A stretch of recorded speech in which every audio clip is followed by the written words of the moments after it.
Buenos días a todos, somos Entre Guerras y esto es Informativo Geopolítico, unos minutos en los cuales intentaremos resumirte toda la actualidad geopolítica acaecida durante el fin de semana entre el 23 y 25 de mayo de 2025. Durante todo el fin de semana, las fuerzas ucranianas han informado de gran cantidad de ataques por parte de las fuerzas rusas en diversas ciudades, entre ellas Dnipropetrovsk, Odesa, Kharkov, Donetsk, Zaporilla y Kiev. Según los ucranianos, han derribado la mayoría de los aparatos, aunque han causado los que han caído gran cantidad de daños. De hecho, tras el ataque masivo de este domingo, el enviado especial del presidente Donald Trump para Ucrania, Keith Kellogg, ha condenado duramente la ofensiva rusa. En una declaración pública afirmó que el asesinato indiscriminado de mujeres y niños en sus hogares durante la noche constituye una violación clara de los protocolos de Ginebra de 1977, los cuales estarían diseñados para proteger a la población civil en tiempos de guerra. Kellogg calificó los ataques de vergonzosos y exigió un alto fuego inmediato.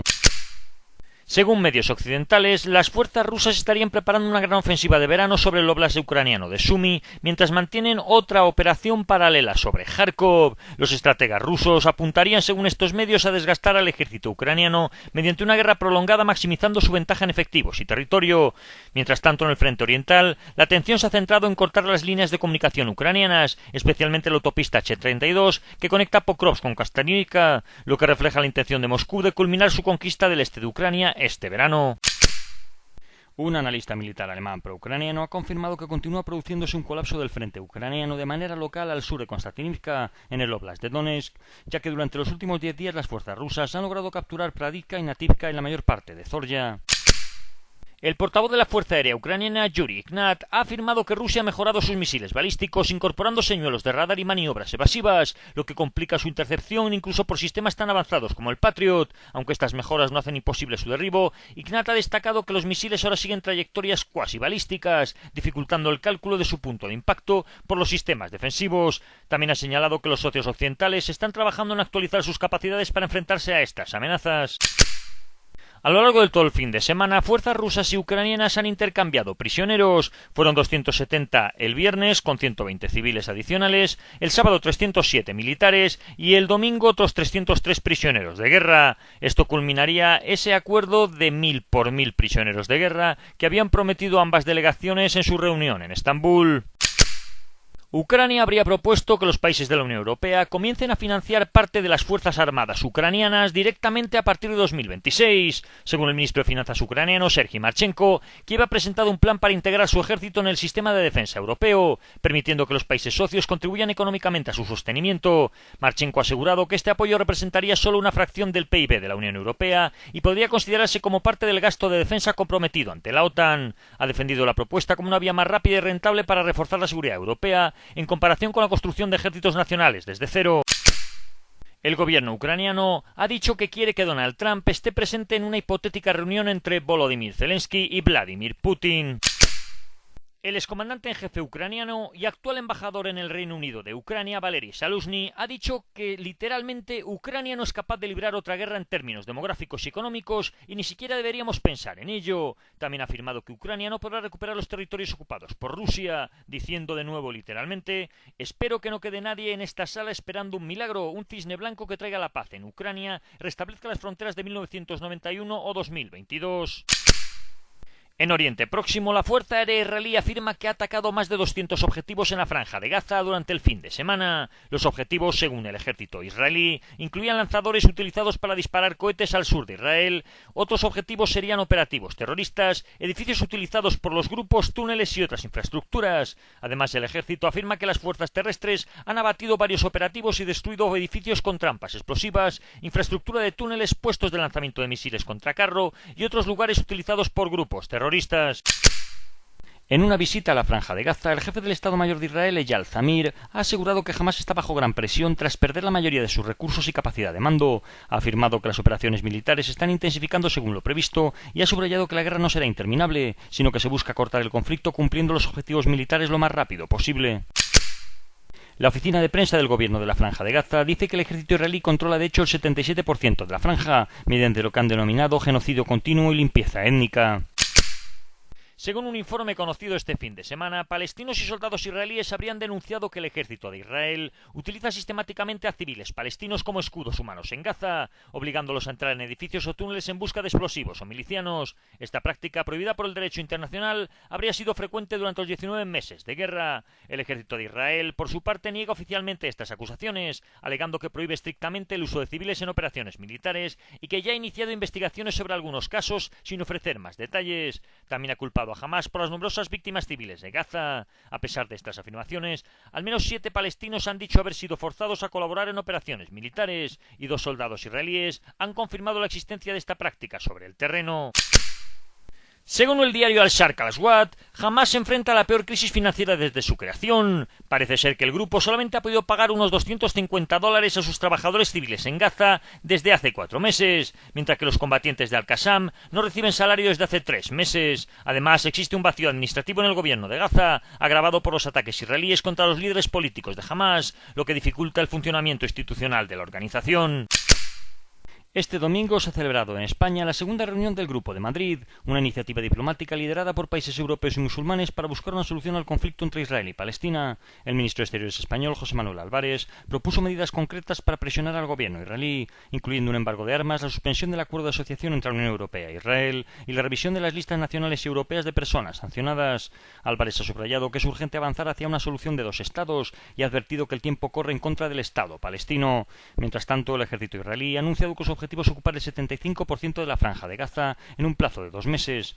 Para ello pretende concentrar unos 2 millones de palestinos, toda la población del enclave, en 3 pequeñas áreas que representan solo el 25% del territorio total: Mawasi al sur, Deir al-Balá y Nuseirat en el centro y una zona en la ciudad de Gaza. Israel ya controla aproximadamente el 40% de la franja y planea mantener su presencia militar en el resto del territorio durante un futuro previsible, incluyendo la ciudad de Rafah. Desde la reanudación de los combates, Israel afirma haber atacado más de 2.900 objetivos y haber matado al menos 800 combatientes de Hamás, incluyendo altos mandos y personas vinculadas al ataque del 7 de octubre. El ejército ha asegurado que no ha habido cambios en su política de ataques aéreos, lo que implica que se mantienen los niveles actuales de víctimas civiles y daños colaterales permitidos durante las operaciones. El candidato de Benjamín Netanyahu para dirigir el Shin Bet, el Servicio de Inteligencia Interior de Israel, ha afirmado que el principal objetivo de la guerra de Gaza es garantizar que los ciudadanos israelíes no vuelvan a sentirse amenazados desde el territorio. Sin embargo, advirtió que actualmente no hay suficientes fuerzas en todas las zonas para sostener las operaciones. Al mismo tiempo, se ha generado una creciente tensión entre el Ministerio de Finanzas y el estamento militar, debido al fuerte aumento del gasto vinculado a la expansión de la ofensiva en Gaza. Según varios informes, el ejército israelí ha sobrepasado su presupuesto en más de $4.000 millones en lo que va de año, lo que ha provocado fricciones sobre cómo financiar una campaña militar que se está alargando más de lo previsto. El ministro de Asuntos Exteriores de Omán afirma que se han logrado avances, aunque no concluyentes, durante la 5ª ronda de conversaciones nucleares entre Estados Unidos e Irán, que se celebró el viernes en Roma. El presidente del nuevo gobierno yihadista sirio, Al-Golani, se ha reunido en Estambul con el enviado especial a Estados Unidos, Tom Barrack, para abordar el levantamiento de las sanciones a Siria. Barrack confirmó que Washington ya ha comenzado a flexibilizar las sanciones con el objetivo de eliminarlas por completo. Como parte del acercamiento diplomático, Siria accedió a colaborar con la localización y repatriación de ciudadanos estadounidenses desaparecidos en su territorio, incluyendo casos como el de Austin Tice, Mag Kamalmaz y Kayla Mueller. El anuncio llega tras el fin formal de las sanciones impuestas por Estados Unidos, que llevan vigentes más de una década, marcando un giro en las relaciones bilaterales entre ambos países. El ministro de Asuntos Exteriores de Turquía, Hakan Fidan, ha anunciado que visitará Rusia durante el lunes y el martes, con el fin de reunirse con Vladimir Putin, Sergei Lavrov y otros altos funcionarios. Fidan ha dicho que reafirmará el compromiso de Turquía con una paz justa y duradera en Ucrania y su disposición a actuar como facilitador en las negociaciones. También tratará temas regionales como Siria, Gaza o el Cáucaso Sur, según la agencia Anadolu. En Europa, el canciller alemán Friedrich Merz ha dicho que respalda firmemente una propuesta de la Unión Europea para prohibir formalmente los gasoductos Nord Stream que conectan Rusia con Alemania, con el objetivo de impedir cualquier intento de reactivarlos. Según fuentes cercanas al asunto, Merz ha intervenido directamente para frenar cualquier debate interno sobre los posibles beneficios de reabrir esos oleoductos, marcando una línea clara respecto a la dependencia energética de Rusia. El interés renovado en Nord Stream surgió tras los informes del Financial Times en marzo, que revelaban que empresarios rusos y estadounidenses vinculados al Kremlin estaban explorando formas de reactivar los gasoductos. Esto ha llevado a Merz a abrir conversaciones con funcionarios en Berlín y Bruselas para impedirlo. Según funcionarios consultados, incluir Nord Stream en la lista de sanciones de la Unión Europea serviría para desactivar definitivamente una cuestión políticamente delicada, tanto dentro de Alemania como a nivel europeo. Polonia y Finlandia, ambos miembros de la OTAN, acusaron a Rusia de provocaciones aéreas en el flanco oriental de la alianza. Polonia ha afirmado que ha interceptado un bombardero ruso Su-24 realizando maniobras peligrosas sobre el mar Báltico, mientras que Finlandia investiga una posible violación de su espacio aéreo por parte de aviones militares rusos cerca de Porvoo. Estas acciones elevan el riesgo de errores de cálculo y tensan el compromiso de defensa mutua de las diferentes naciones de la OTAN bajo el artículo 5. Un informe del Comité Conjunto de Derechos Humanos del Parlamento británico critica duramente al Reino Unido por no haber procesado a ninguno de los 425 combatientes británicos del Daesh que han regresado al Reino Unido tras cometer crímenes de guerra en Siria e Irak.